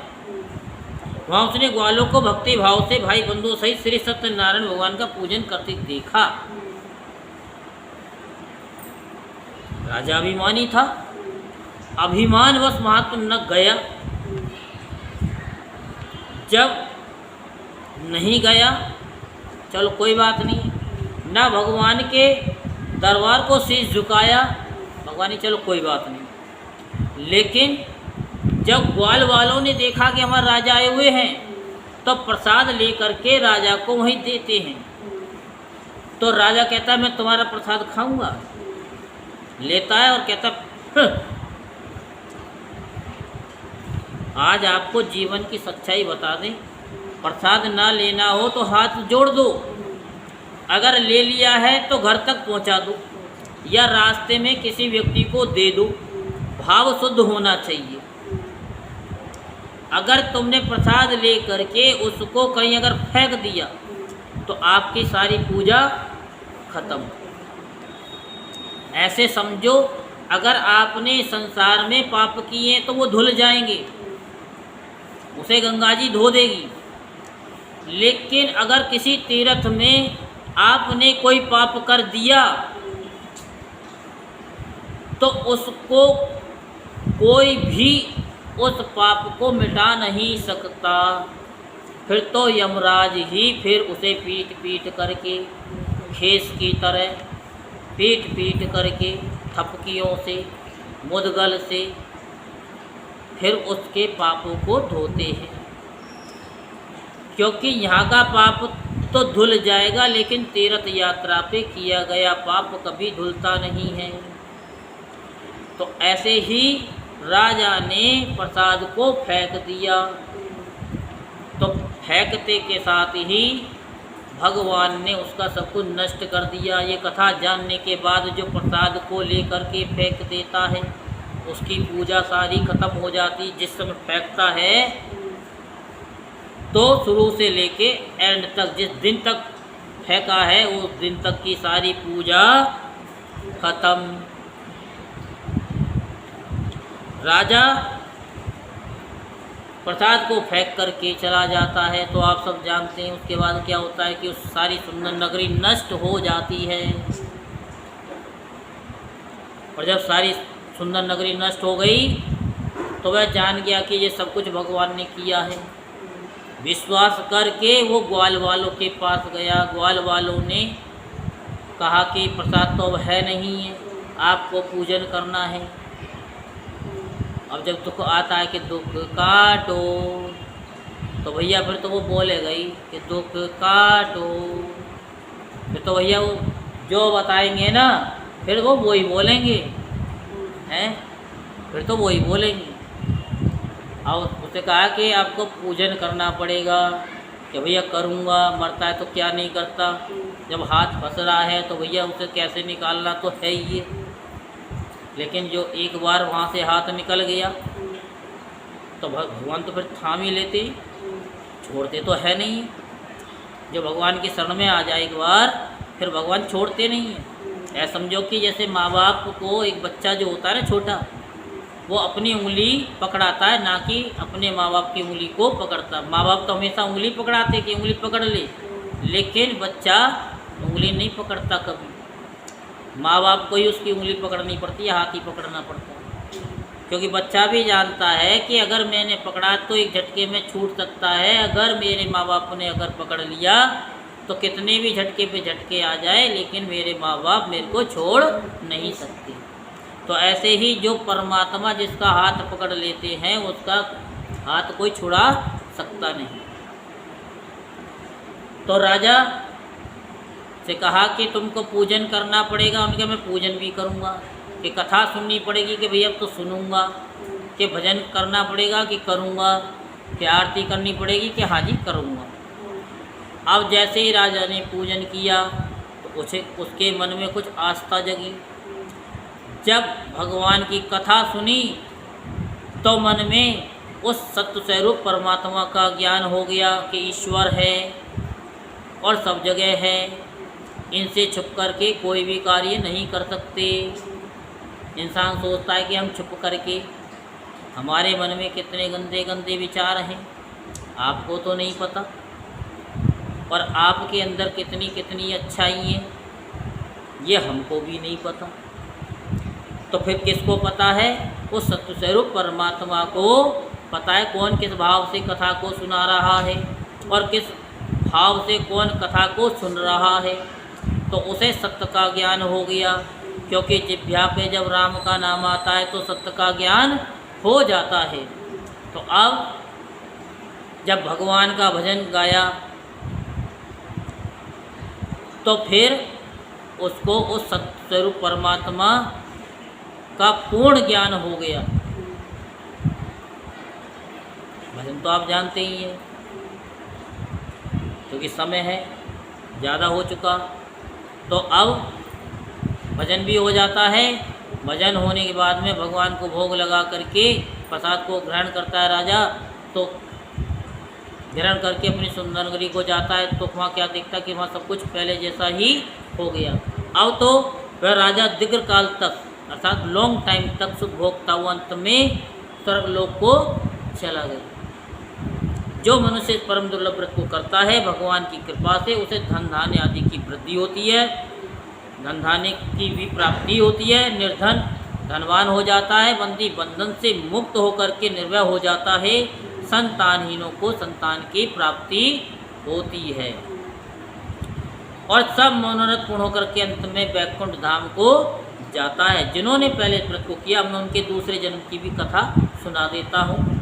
जिन्होंने इस व्रत को किया, जो व्रत इसको करते हैं अगले जन्म में क्या बन जाते हैं। तो व्रतसतानंद ब्राह्मण ने इस व्रत को किया तो अगले जन्म में सुदामा का जन्म लेकर के मोक्ष को पाया। और लकड़हारे ने दूसरे अध्याय में इस व्रत को किया तो अगले जन्म में केवट हुआ। श्री रामचंद्र जी को गंगा पार उतार करके भवसागर से पार हो गया। तीसरे अध्याय में उल्का मुख नाम के राजा की कथा आती है। वो इस व्रत को करते हैं तो राजा दशरथ होकर के वैकुंठ को प्राप्त होते हैं। साधु नाम के बनिए ने इस व्रत को किया तो अगले जन्म में मोर ध्वज बने और इतने सत्यवादी हो गए कि श्री कृष्ण यानी श्री कृष्ण रूपी ब्राह्मण के मांगने पर उन्होंने अपने पुत्र को आरे से चीर करके हंसते हंसते भेंट में दे दिया और मोक्ष को प्राप्त।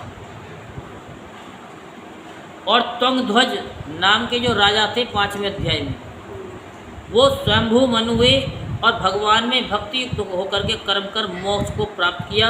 यहीं पर 5वां अध्याय संपूर्ण होता। बोलो वृंदावन बिहारी लाल की, बोलो श्री सत्यनारायण भगवान की, बोलो लक्ष्मी नारायण भगवान की। अब आरती करो, पंखा बंद कर दो। ओम जय लक्ष्मी रमणा स्वामी, जय लक्ष्मी रमणा, सत्यनारायण स्वामी, सत्यनारायण स्वामी, जनपात के हरिण। ओम जय लक्ष्मी रमणा, रतन जड़ित सिंहासन, अद्भुत छवि राजे स्वामी, अद्भुत छवि राजे। नारद करत निरंजन, नारद करत निरंजन, घंटा ध्वनि बाजे।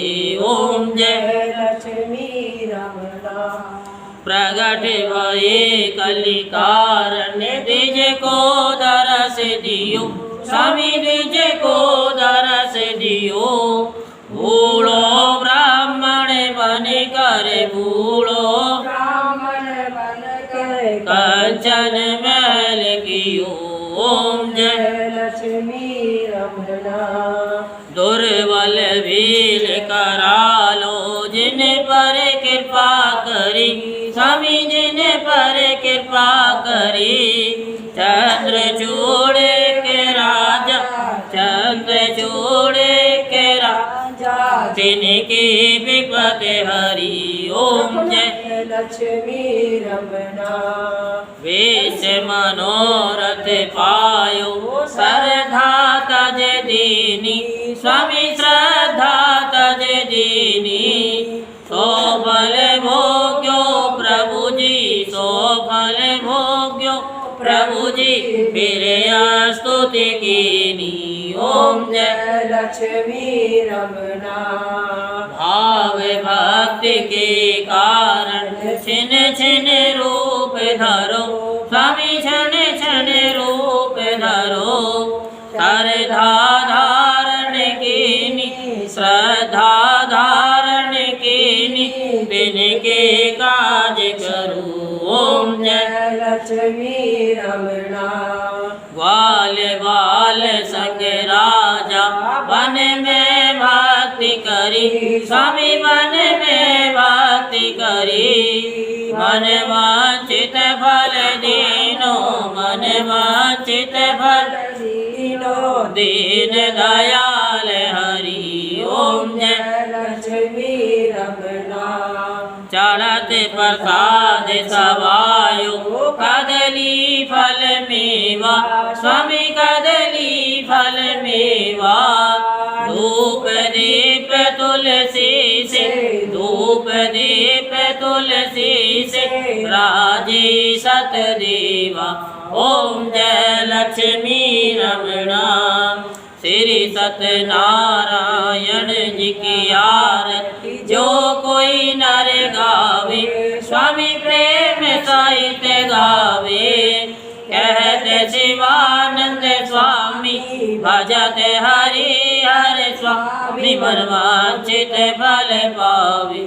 ओम जय लक्ष्मी रमणा। ओम जय लक्ष्मी रमणा, स्वामी जय लक्ष्मी रमणा।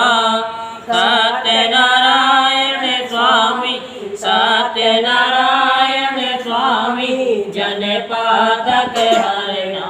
ओम जय लक्ष्मी रमणा। कर्पूर करुणावतारम, संसार सारम, भुजगेन्द्रहारम, सदा वसंतम हृदयारविंदे, भवं भवानी सहितं नमामि। तमेव माता च पिता तमेव, तमेव बन्धु च सखा तमेव, तमेव विद्या द्रविणं तमेव, तमेव सर्वं मम देव देव। अपने अपने घरन की सब काहू को पीर, तुम्हें पीर सब घरन की।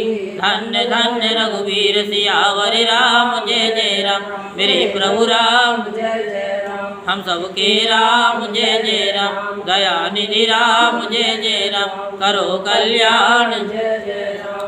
मंगल भवन मंगल हारी, बहुत दशरथ अजर बिहारी। मंगल भवन मंगल हारी, उमा सहित जय जपत पुरारी। जा पर कृपा राम की होय, ता पर कृपा करे सब कोई। होय वर्षा धर्म की, अधर्म का प्राणियों में, प्राणियों में विश्व का, विश्व का, विश्व का, विश्व का गौवध। हर हर महादेव, हर महादेव, हर हर महादेव। जय जय श्री राधे श्याम, जय जय श्री राधे श्याम, जय जय श्री राधे श्याम। बोल वृंदावन बिहारी लाल की जय, बोल बांके बिहारी लाल की जय, बोल श्याम रामचंद्र भगवान की, बोल विष्णु भगवान की, बोल लक्ष्मी नारायण भगवान की, बोल शंकर भगवान की, बोल उमापति महादेव की, बोल पवन पुत्र हनुमान की, बोल गुरु महाराज की, बोल गौ माता की, भारत माता की, बोल सत्या जोता वाली माता तेरी सदा ही जय। जय कर बलिदा बोल।